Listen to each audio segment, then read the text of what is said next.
ગૌસ્વામી તુલસીદાસજી મહારાજ એ આપણને સૌને હવે અયોધ્યાની યાત્રાએ લઈ જાય છે. મેં કથામાં કીધું હતું કે આપણે કથામાં બેઠા હોય અને જે પણ કોઈ તીર્થધામનું વર્ણન આવે ને એટલે કથામાં બેઠા બેઠા જ આપણને ત્યાંની યાત્રા કરવાનું ફળ મળે છે. અત્યારે આપણે બધાય અયોધ્યાની યાત્રા કરી રહ્યા છે. અવધપુરી રઘુ કુલમણિ રામ શ્રી રામ જય રામ જય જય રામ. ઓ વેદ વિદિત તેહિ દશરથ નામ. ઓ શ્રી રામ જય રામ જય જય રામ. ધર્મ ધુરંધર ગુણનિધિ જ્ઞાની. શ્રી રામ જય રામ જય જય રામ. હૃદય ભગતિ મતિ સારંગ પાણી. શ્રી રામ જય રામ જય જય રામ. અવધપુરી રઘુ કુલમણિ રામ. શ્રી રામ જય રામ જય જય રામ. અયોધ્યામાં મહારાજા દશરથજીનું રાજ્ય તપે છે. મહારાજા દશરથજી એ મન વચન અને કર્મથી ભગવાન સારંગ પાણીના શરણના દાસ છે. કૌશલ્યા, સુમિત્રા, કૈકેયી જેવી પવિત્ર રાણીઓ છે. અયોધ્યાની પ્રજા છે, રાજાને પ્રિય છે.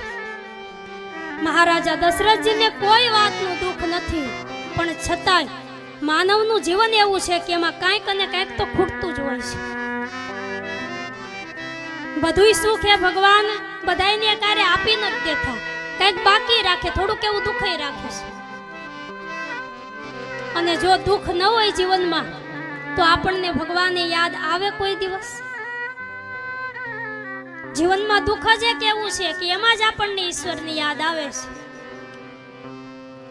એટલે મહારાજા દશરથજીના મનમાં એકવાર ગ્લાનિ થઈ છે કે મારી ચોથી અવસ્થા આવી ગઈ, હવે તો હું વૃદ્ધ થયો છું, પણ મારે ત્યાં કોઈ પુત્ર નથી. મહારાજે વિચાર કરવા લાગ્યા કે શું મારા પછી આ અયોધ્યાનું રાજ્ય છે સૂનું રહેશે? અયોધ્યાની ગાદી મારા પછી સૂની રહેશે? હું અયોધ્યાને કઈ વારસદાર પણ આપી નથી શકું. મનમાં આવી ગ્લાનિ થઈ એટલે તરત જ પોતાના ગુરુ વશિષ્ઠ મુનિની યાદ આવી છે. ગુરુના દ્વારે મહારાજા દશરથજી જાય. જીવનમાં જ્યારે દુઃખ આવે ને ત્યારે દુઃખ જેને તેને કેવું નહીં, બધાને ન કેવું. કારણ કે જગતના જે લોકો છે ને એનો એક નિયમ છે કે લોકો હંમેશા પડતાને જ પાટું મારે છે. એટલે આપણા જીવનમાં ક્યારેક દુઃખ પણ આવે, પણ એ દુઃખ બધાને ન કહો.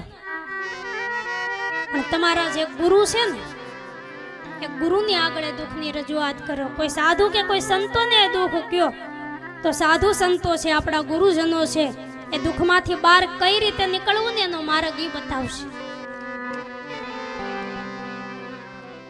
મહારાજા દશરથજીએ જ્યારે ગુરુ વશિષ્ઠ મુનિની પાસે જઈ અને પોતાના દુઃખની રજૂઆત કરી છે, વશિષ્ઠ મુનિ કહેવા લાગ્યા છે કે મહારાજ ચિંતા ન કરો, તમે ધીરજ ધરો. તમારે ત્યાં એક નહીં પણ 4 પુત્ર થશે, અને એ પણ સામાન્ય નહીં પણ ભગત ભયહારી, ભક્તોના ભયને હરવા વાળા પુત્રો થશે. પણ એના માટે તમારે ધીરજ રાખવી પડશે, તમારે પુત્ર કામેષ્ટી યજ્ઞ કરાવવો પડશે. અને એ સમયે વશિષ્ઠ મુનિ એ શૃંગી મુનિને બોલાવી અને પુત્ર કામેષ્ટી યજ્ઞ કરાવે છે. ગૌસ્વામીજી મહારાજ માનસમાં વર્ણન કરે, પુત્ર કામ શુભ યજ્ઞ કરાવા શૃંગી મુનિ વશિષ્ઠ બોલાવા. શ્રી રામ જય રામ જય જય રામ. શ્રી રામ જય રામ જય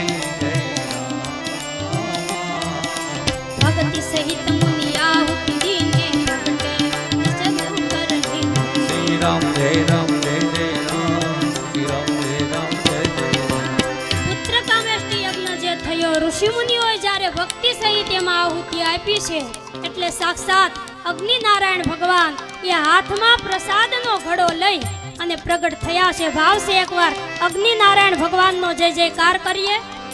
બોલ અગ્નિનારાયણ ભગવાન કી જય.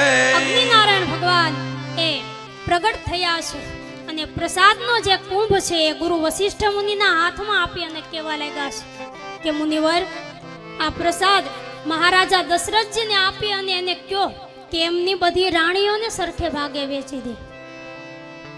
ત્રણેય રાણીઓ છે, કૌશલ્યાજી, સુમિત્રા, કૈકેયીજી, ત્રણેય પ્રસાદ ગ્રહણ કર્યો અને પરિણામે ત્રણેય રાણીઓ સગર્ભાવેલી છે. માં કૌશલ્યાજી એ હાલતું ચાલતું મંદિર બન્યા છે.